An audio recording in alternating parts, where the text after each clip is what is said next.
if you let them control you when you're not here, that's how they win. Don't ever let anyone stop you from speaking up, for your values and for what you need to talk about.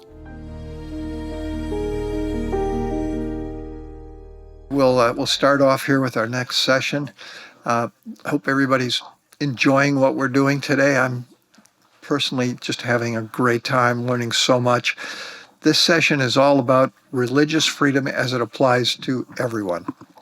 And the moderator of this is Steve Colas, who's a good friend of ours. And I won't get into all the details of his bio. He'll introduce the panelists.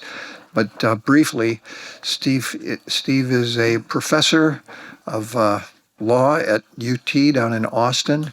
He's also the founder and head of the First Amendment Clinic down there, Religious Law and Religion Clinic at the University of Texas, Research Fellow in Constitutional Law Center at Stanford Law. He's an often sought-after speaker. He's been interviewed and quoted by most of the news media that you'd know about. And Steve is a great friend of religious freedom for all of us. So with that, Steve, I'll just turn it over to you. Well, thank you, Bill. Thank you for one person clapping. I appreciate it. We are going to hide just for a moment the identity of my co-panelists here because they actually get a full-blown video instead of just a brief introduction from the podium. So what I'm going to do is introduce what we're talking about. I'll be a little bit more than a moderator. I actually want to set forth for you a dilemma that we see in the law and religion space. And we're going to show a video of my fellow panelists here and give them a chance to discuss some issues with us. And then I'm hoping I can turn it back on all of you and we can participate in a discussion, time permitting. So with that said, let me lay out what the dilemma is. So one of the problems we have for those of us who are in the religious freedom space, and I will add in the freedom of speech space, one of the things I do at the University of Texas is I'm the faculty director of the Beck-Lachlan First Amendment Center. And we promote and engage in scholarship related to all things First Amendment. But one of the dilemmas we have in this space is there is an ongoing and increasingly loud narrative that religious freedom and freedom of speech only protect white Christian nationalists, essentially. And therefore, it's something to be seen as a negative. And we see this increasingly in academia. We see it across media narratives. It's something that is a real problem and a real concern as more and more people start to get the opinion that religious freedom and freedom of speech, those two in particular, are actually a danger and not a help to society. So to me, as someone who spends a lot of time in this space, researching in it, writing in it, and then also litigating on behalf of various clients, I find the narrative almost completely nonsensical. Because for a variety of reasons, and I'll explain why. Some of it has to do with the types of cases that we see. So I oversee from a 30,000-foot distance at least our law and religion clinic at the University of Texas. And we regularly have clients like, for example, a group that we just spent an entire week in federal court last week litigating on behalf of, two clients, Gary Perez and Matilda Torres, who are Native Americans and belong to the Native American Church. We worked with John Gwynn, who's here today from Jones Day, and other lawyers to defend their rights and to keep the city of San Antonio from destroying their sacred religious site. We have got other clients in which we've won cases recently, including a Jew who was being denied a religious accommodation on death row. These two gentlemen who you're going to learn about shortly in one of their cases. Another case we've worked on involved a Messianic Jew at the point of execution wanting his minister with him. These are not the types of cases you hear about in the media. You also don't hear about the research on these questions. Usually when you hear about religious freedom or free speech, only two topics tend to come up with them. It's LGBT plus rights and abortion. But if you actually look at the research, if you look at the filed cases, the percentage of religious freedom cases that actually intersect with LGBT rights and abortion is less than 2%. The vast majority of cases have to do with exactly the types of cases I was describing and that were talked about in the last panel. Religious minorities who are in an environment where the majority in power is trampling upon their rights. That is the fact pattern we see again and again and again. But that is not the narrative we hear. There's a reason for that. I was at a conference a few years ago with all of the head religion reporters from all of the major news outlets you could think of. So New York Times, the Associated Press, NPR, the Atlantic, the New Yorker, just go down the list. Somebody in the audience asked these various reporters, why is it that you don't report on the positives of religious freedom or the good that religion is doing? And one of the reporters answered and said, well, look, I know that religion does a lot of good in our society, and I know that religious freedom does a lot of good, but it's not my job to report on the positives. It's my job to report on the negatives and problems I see in society that need fixing. And that's fair enough. I don't fault that reporter for having that viewpoint. But for those people who care about religion, and for those people who care and value religious freedom and freedom of speech, you have to understand that the narrative often pushed by media is not going to be a positive one. Because they're looking for clicks, they're looking for people to be engaged, they're looking for stuff that will trigger dopamine in their readers. And talking about a wonderful interfaith service project helping a bunch of youth after a tornado usually doesn't do that for them, right? So we're competing against a negative narrative out there, and we have to find a way to combat that. Now, as part of that, I brought with me today two of the clients of the Law and Religion Clinic at the University of Texas, and we're going to introduce them through a video that lays out their case. Now, one thing you will note, this video was created by the Foundation for Individual Rights and Expression because part of their claims are free speech claims. So you may be thinking as you watch the video, well, this sounds all like free speech. It has nothing to do with religion. But at least one of these two clients of ours is motivated very much by religion, and both of them have much to say about how they value religious freedom in the United States as compared to the places where they grew up. So what I'd like to do first is show you this video, and then we'll jump into allowing them some time to talk about what freedom of speech and religious freedom here in the United States means to them. And it appears as if the video is working, so you guys in the booth, take it away. Sorry? Are you refusing to leave? Are you asking us? Are you refusing to leave? If you're going to arrest me on the threat of arrest, I will leave. So are you threatening to arrest me if I do not leave? Then we have the right to be here. Why are you arresting me? You're having discovery dream. I'm being arrested. My name is Daraius Dubashon, and I volunteer with Allied Scholars for Animal Protection along with Faraz. My name is Dr. Faraz Harsini. I'm a biomedical and food system scientist, and I'm also the CEO and founder of Allied Scholars for Animal Protection, which is a US-based nonprofit that protects animals. And I'm also the co-organizer for Anonymous for the Voiceless for Austin and Houston chapters. The form of animal advocacy that I find the most effective is called the Cube of Truth. And it's pioneered by a group called Anonymous for the Voiceless. They've got chapters in over 1,000 cities worldwide.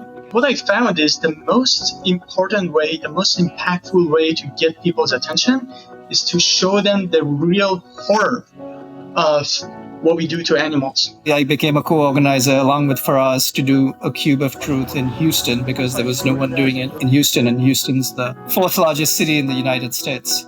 All we ask people is, how does that footage make you feel? That's all we ask.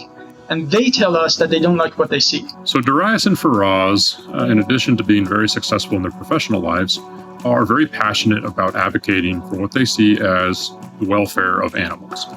In 2015 or 2016, I went for a 10-day silent meditation retreat. You meditate from 5 in the morning through 9 in the evening.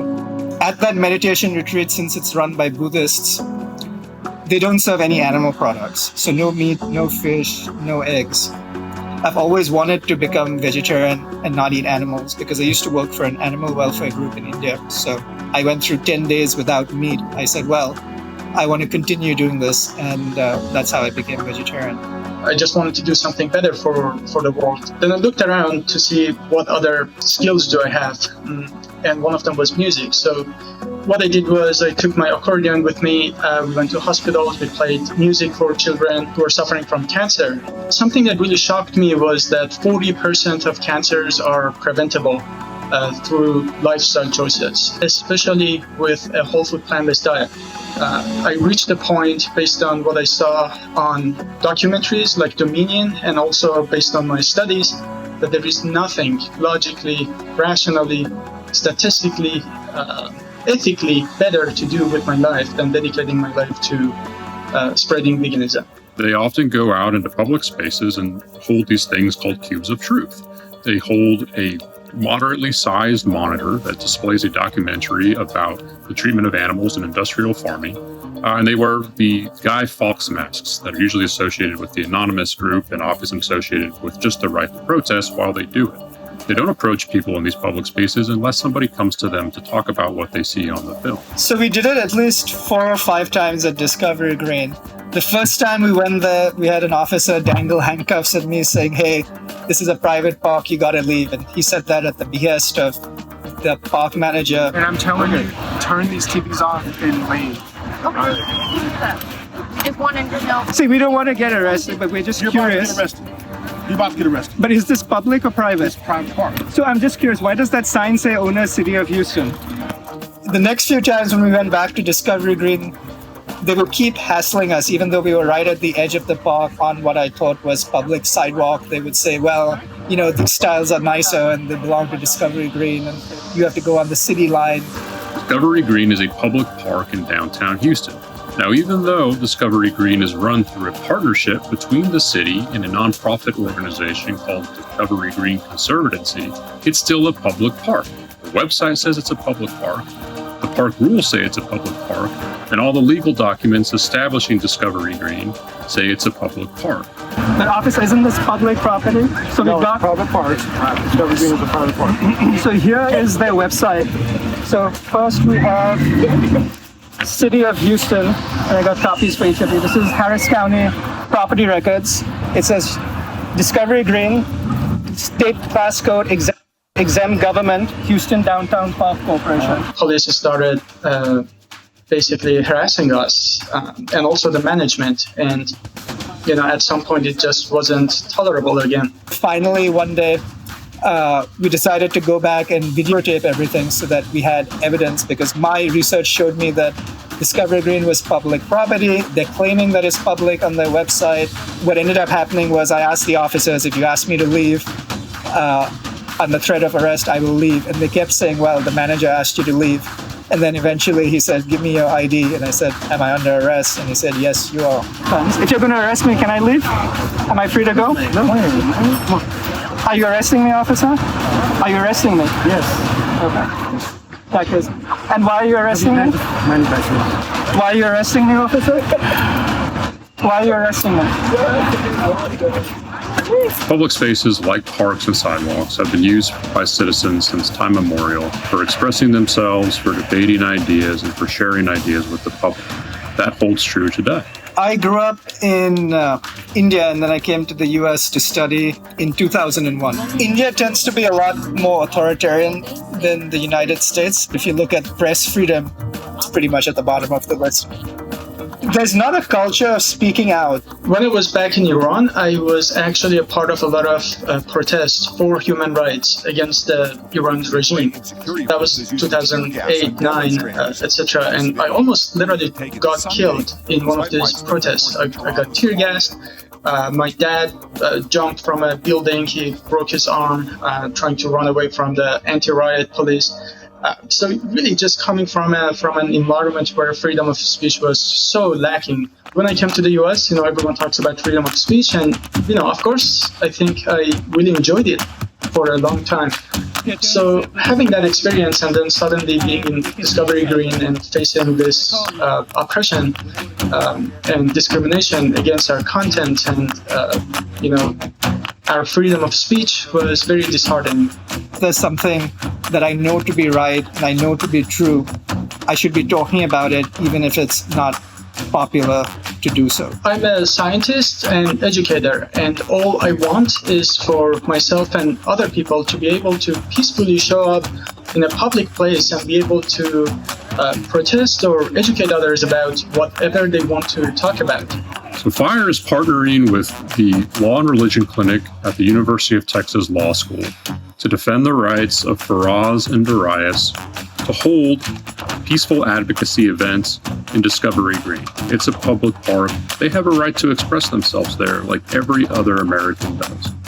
There are times when I have to do what I have to do, and if I don't do it, these rights will just get lost.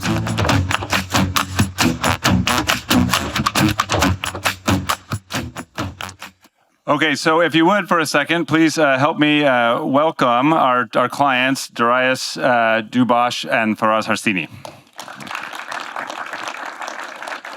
They got a much better introduction than any of us will get. So I am pleased to have them here. And you may wonder, well, why is the Law and Religion Clinic working with something that seems like a free speech case? And that was actually one of the very first questions I asked them, because my students expect to be working, when they come into the clinic, they expect to be working on cases related to religion in some way or another. And so I asked them that question. And Daraius, I'll pose it to you now if you could explain it to the audience. How is this, it's speech for you, but in many respects it's also religious speech and an act of religious exercise. So if you could explain that to the audience, that would be great. Sure. So in a lot of Indian religions, Buddhism, Jainism, and Hinduism, there's this concept of ahimsa. Ahimsa loosely translates as non-violence in English, and it's what Gandhi used as his motivation against the British. His non-resistance was rooted in ahimsa. But it means that as a human, I have a choice, and I have a choice in what I eat, in what I wear.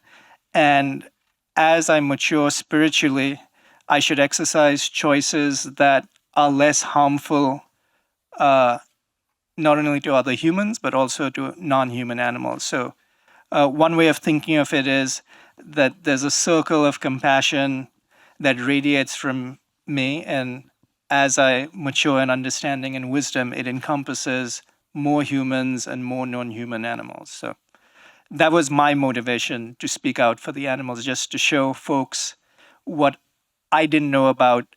And just to preface this, I grew up eating a lot of animal products, a lot of meat, and was only maybe in the last 10 years after I went for the Buddhist meditation retreat, and I found a Vedanta teacher in India, Acharya Prashant, who explained these concepts to me, that I kind of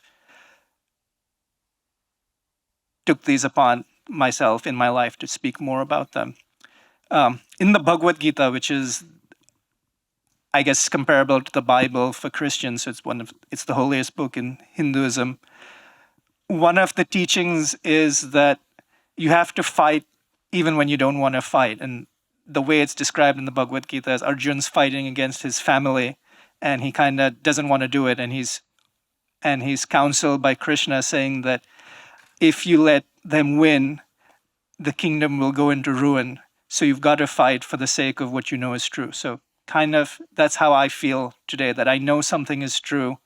I know that there's a choice not to eat animals, and I want to share this to people who want to listen. So that's my motivation. And growing up in India, what I saw was I saw what happens when the state prefers one religion over the other. So when I was in 8th grade, there were huge explosions in class. And what had happened that day was there was a series of communal riots in India because Hindu nationalists had torn down a temple. So there were literally riots in the city. School had to shut down, and school was shut for about 10 days. And there were like smoke flumes across the city. So, and this happens with somewhat frequently in India. So in different parts of India, you'll have these eruptions. And it always, even though the government claims to be dispassionate, they definitely favor one religion, one sect over another.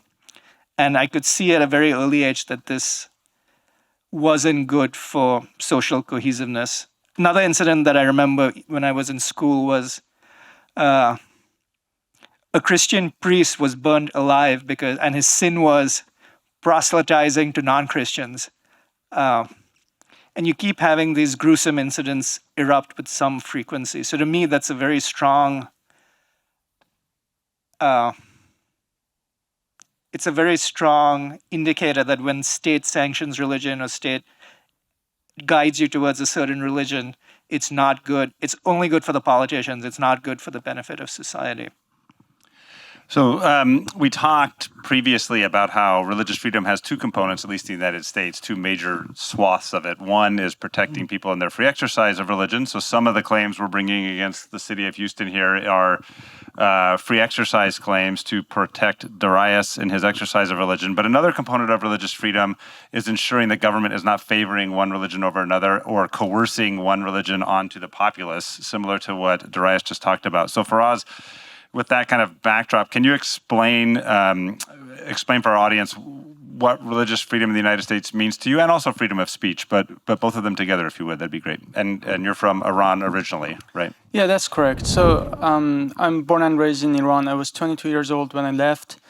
The last time I saw my mom was actually about 11 years ago.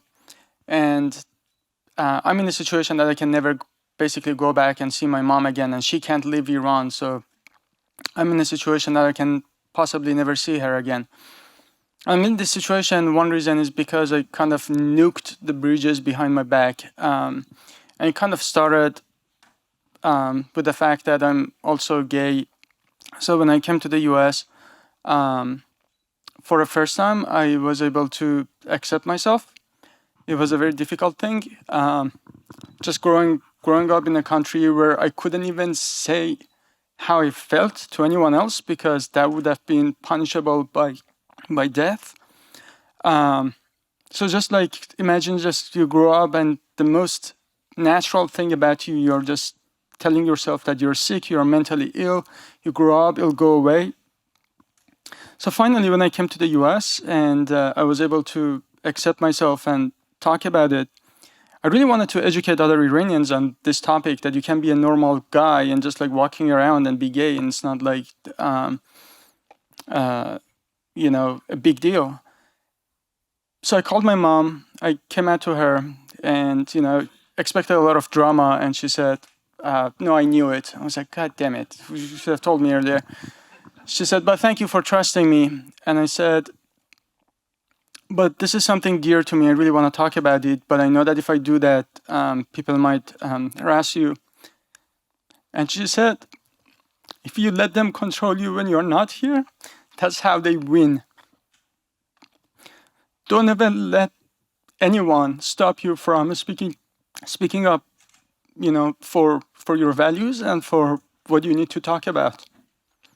And I think that's a value that it's really dear to me. And so after talking about LGBT causes, I already knew that I can't go back to Iran. So you mentioned religion. That was another part. So when you're born in Iran, you're by default Muslim. And I was a Muslim. And when I came to the US, I just didn't want to be religious anymore. And just saying that alone is also considered, it's also punishable, oftentimes by death. Just if you say, I'm no longer Muslim. So just really having this freedom of speech in the US, being able to speak my mind, whether it was about religion, whether it was about LGBT causes, or the fact that I'm a musician, so I hated how Iran's government just fought with Israel's government. So in public, once I played Hava Nagila as a message of peace between the nations, and that's another big thing that I can no longer go back to Iran. That's probably the worst thing I've done, that as far as Iran's regime is concerned. So for all these things that should be like bare minimum of human rights and not having those, I'm really grateful to have these rights in the US. And what really kind of scares me about this case here is that if they can do that, if they can discriminate against our content, and just by not liking what we were showing, what's next, And just want to say, I also, grew up eating meat just like anyone else. Throughout my studies, I realized that this is something I really want to be vocal about. I want to educate others. And I feel like that should be my right to be there. And seeing what they did, I don't think it was cool. And just want to finish by saying, as I kind of mentioned in the video, I've been in situation like in one of the protests for human rights back in Iran, I had a guy who chased me with a machete to kill me, like 15 feet. And it was tear gas. I ran as fast as I ran for my life.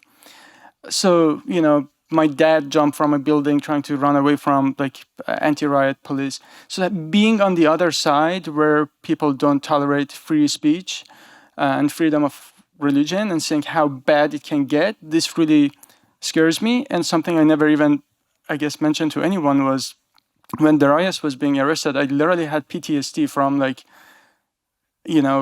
how bad it can get. So And so thank you for sharing that. And, we see in that these narratives of the importance of freedom of speech, freedom of religion, the ability to say your mind, to speak your mind, to ask questions, to convert to one religion or convert away from a religion, all freedoms that I think too many of us in the United States are taking for granted and don't realize how important they are. Daraius, in your experience, if you don't mind, what do the freedoms of speech and religion mean to you here in the United States in comparison to your experiences back home in India? Is that something you can talk about? I think it's wonderful that the United States has such a robust protection for free speech, religious expression, the right to petition government, because those are virtually non-existent in India. In India, if you say the wrong thing, you get on the wrong side of a politician, they let loose all the agencies at your door. So everyone from the income tax department to money laundering, they try and find something minor. And in a country that's as rife with bureaucracy as India is, it's very likely that you've filled something out wrong in a form. And they use that to shut down your operations, seize your assets, and essentially keep you quiet. So I love how in the United States you can speak truth to power. In fact, it's encouraged. One of the emblems of the country is Lady Liberty holding up the torch of freedom, right? So I think that's something that's very intrinsic to the United States. I don't see it in other countries I've visited. And I love that there are folks in the room who protect it, and especially Professor Collis for taking up our case when we're up against the city of Houston, which has a $4 billion budget. So thank you for that. It's something to be cherished, something to be fought for, and something that I think prevents these explosions that I talked about earlier in India. So I think the analogy in America is that it's not like free speech ensures that it's not like a pressure cooker that will eventually explode. It kind of slowly boils and then goes back down and then slowly boils and comes back down. Wonderful. Thank you for that. So I hope you can see from this how religious freedom and freedom of speech protects everyone in this country when it's applied properly. In fact, Daraius made a joke to me where he said we should have a poster that sounds like the beginning of a joke, which is like what happens when a Hindu and a gay atheist go into a park together. And then we, jump into it. So on that note, what I'd like to do, though, is open it up for the audience. And if we want to maybe brighten the lights in the room, we do have this problem, though, of a narrative that religious freedom is just code for bigotry, that when people invoke it, that's what they're doing, or when people invoke freedom of speech, that it's just code for bigotry, that it only serves a small subset of the population and not people of minority beliefs or ethnicities or practices.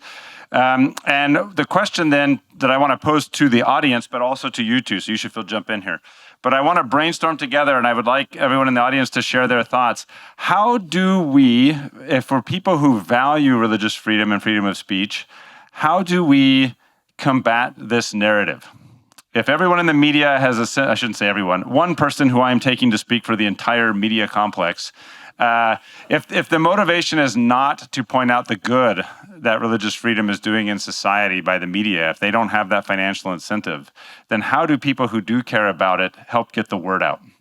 Does that make sense? What thoughts do people have? Yes, in the back. And go ahead and shout it out, and I'll repeat what you say. So I can't summarize that whole thing, I don't think, very well, but I will say, I think what I heard there is that when we don't have the freedoms of religion and speech, it often leads to intolerance, division, hatred, and inevitably what we've seen throughout world history is violence. And then what I would add to that is that's the kind of message that people in the United States need to hear and appreciate more of. Hearing stories like what you two are doing and all the work you're doing to publicize what you're doing and what you've experienced.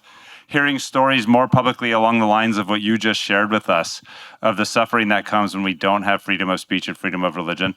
Yes, right here. How can we, and again, the goal here is to talk about what can we do to help combat this narrative that freedom of religion is not a positive thing? I'm not going to answer that question. Well, I want someone who will answer that question. My question leads to that. Okay. As a person that has now watched all the information that you presented, I have no idea what the city of Houston, what's their case? Why? Well, You and me both, brother. So we just filed a complaint last week, and I shouldn't say I am doing it. So we have another law professor at the University of Texas named John Greil, who really leads the day-to-day of this thing, and he's working closely with Daraius and Faraz and our co-counsel at FIRE, who just filed the complaint. It seems to be the city of Houston is going to try to rely on the notion that they have somehow privatized this public park, and therefore the First Amendment doesn't apply. I think that's their best argument.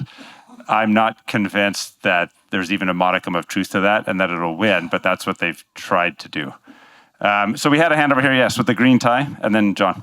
So I think we need to learn to have better conversations. And I don't necessarily mean those of us in the room, I mean society writ large. I think that our leaders, whether they be faith leaders, elected officials, civic leaders, can model that.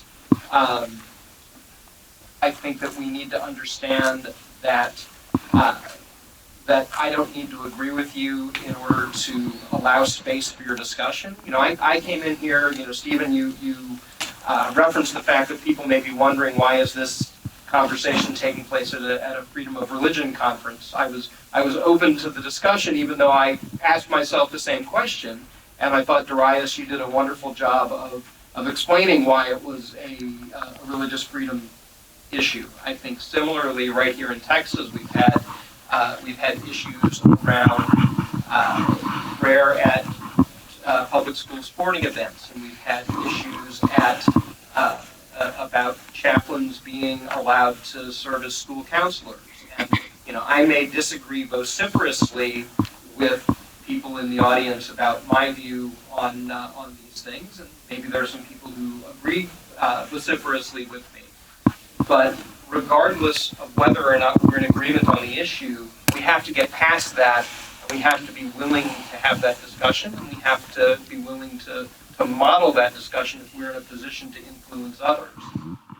So wonderful. So being willing to have these conversations and then model them for other people, hard conversations about these very difficult topics. And I'll just say, in a moment of absolutely shameless self-promotion, my book, Habits of Peacemakers, will be coming out next year in 2024. Grab a copy when it launches. John, and then we saw a hand over here. So John first, yep. I guess if I was trying to boil it down into a slogan, I feel like it's our religious liberty, it's our freedom of speech that enables us to be a melting pot.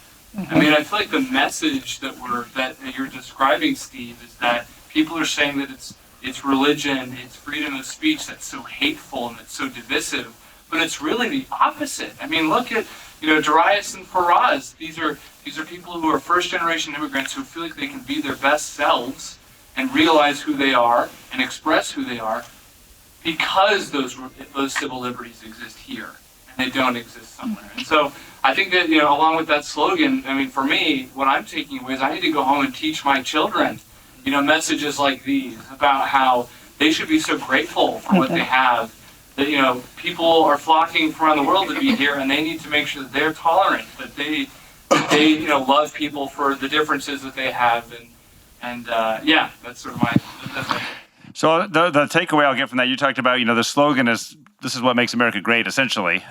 This idea of the civil liberties we have. Yeah, well, I didn't say again. But this is what makes our country unique and special, right? And what I heard from you of how are we going to spread that message is people who know that need to teach it to their children and help them understand it. We have a generation of children growing up where they just don't appreciate this at all, right? Yes, go ahead for us. I know someone else was in the queue, sorry. Just want to echo what you guys said about having discussions, and I think something that as an educator who goes to universities and talk to a lot of students, some challenge that I have is that people find everything offensive, and just for some instead of like civil disagreement, people are offended with anything, and that's what happened here. One of the officers was saying, like, what you're showing is offensive, and I don't like the content, right? So that's a very dangerous line. And just to have more discussions, I think it's super important. And I just give you my perspective coming from outside. When you come to the US, all you feel is like almost 50% of people hate the other 50% over dumb shit, sorry.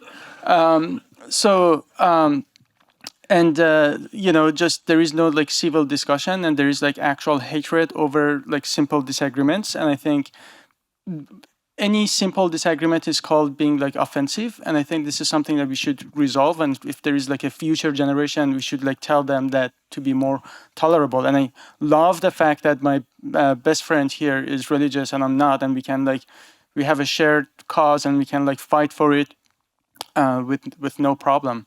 And I'd couple what you just said with what John said, that one of the things we have to teach our children in teaching these concepts is not to get offended at every little thing, right? In fact, I'm working on some scholarship now. The idea of human dignity, what sets humans apart from other creatures all over the globe, is this notion of dignity. And the big part of dignity that every philosopher going back through time, at least in the Western tradition, but also in other traditions, has hit on, is that humans have the capacity to look at their world rationally and deal with it.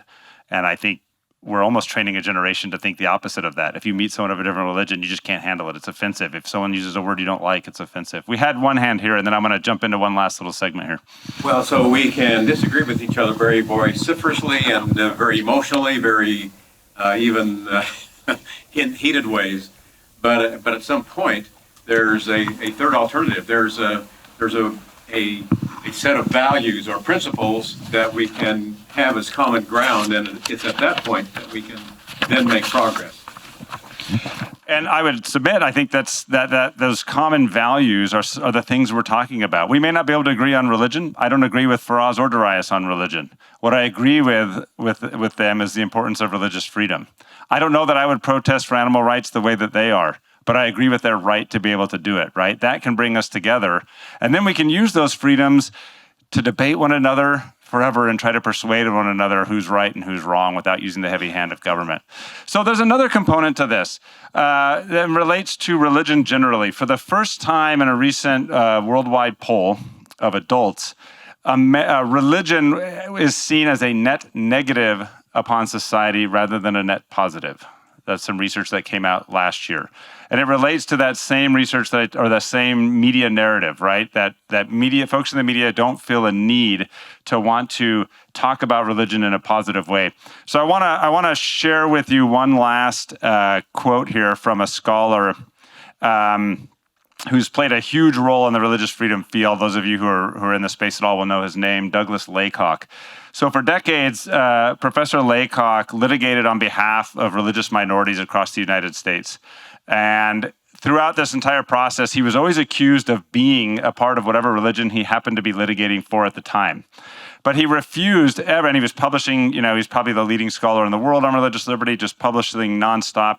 He refused to ever mention what his religious beliefs were.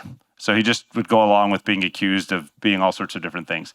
And finally, at a conference, some people convinced him to go ahead and share what his religion was. And I want to share some of what he wrote here. He said, "I am agnostic about matters of religion. None of the claims of the world's religions seem to me either plausible or falsifiable." And he goes on to explain why he just remains an agnostic. And then he says, "All of my early sympathies were with the non-believing minority. As a high school sophomore flush with adolescent excitement, I walked out of the school Christmas assembly in constitutional protest. But from the very beginning, I at least recognized the central premise that religious liberty must protect people of all views about religion. And as it turned out, I have had many more occasions to defend the rights of believers than of non-believers. Lawyers for theists with viable claims call me continuously. Only once in 20 years have I gotten a call from a lawyer from an atheist with a viable claim. I have had occasion to challenge establishments of religion and to challenge broad arguments for why some kinds of establishments should be permitted." Then he goes on to explain how did he shift from that to being someone who ended up protecting all sorts of believers when he was not among them. He says, "My epistemological views," so how he comes to truth and knowledge, "are largely those of the secularists. In my own decision-making, I am a rationalist, a reasoner, and empiricist. Personal feelings and claims of personal revelation are important facts about human beings never safely ignored, but they are not, in my view, a method of making judgments." And this is the key point. "But hostility to theistic religion need not follow from this worldview. I went through my period of hostility to theistic religion. I went through my period of stick figure caricatures of believers. and I learned better. I learned that highly intelligent and accomplished people are devout believers. Indeed, that they believe that they have personally experienced the presence of God. I learned that believers reason just as well as non-believers on average, and that most believers do not see the conflict between faith and reason that many secularists posit. I learned that religious faith is a powerful force for good in the lives of many believers, and I learned that the great religious traditions often embody accumulated wisdom. And then he closes with this. He says, the preceding two paragraphs are a statement of tolerance and respect for beliefs that I cannot begin to share. But this new respect for religion is not the source of my commitment to religious liberty. Both chronology and causation are clear. The source of my respect for religion was frequent contact with sophisticated believers. That's what I want to hit on. He came to a respect for religion from frequent contact with sophisticated believers, and one of the sources of those contacts was my work on behalf of religious liberty. I share that here at the end because to change the narrative about religion and religious liberty, those who take their religion seriously have to be models of sophisticated believers. And I don't mean reading into that people need to be highly educated in the ways of the secular world and have PhDs, things like that. What I mean is people who know and understand their religion, who take it seriously, who live it in a way and can explain it. And I'll just give you one last example with my friend Daraius. When I first met these two, I get calls from people to have our clinic represent them all the time, and I have to turn a lot of them away. And when I first met these two, I wanted to be sure that I was dealing with clients that, were the model of sophisticated believers, and they absolutely were. Both of them could explain their rationales. Daraius could immediately launch into an explanation of why he does what he does. And I knew that they were the kind of people I wanted to work with. I think all of us can do better at setting that example for the rest of the world if we want to help change the narrative that is too often portrayed in the media. So please give Daraius and Faraz a round. And I will apologize, but I have a lecture I have to give at the University of Texas starting about 3 minutes ago. So I have to run off to a private room to do that over Zoom. So I'm just going to sprint right out of here, but feel free to chat with them afterwards if that's okay with you two. I know you have to get to the airport as well, but they flew in here especially just for this from New York. So please give them a second round of applause just for that. All right, thank you.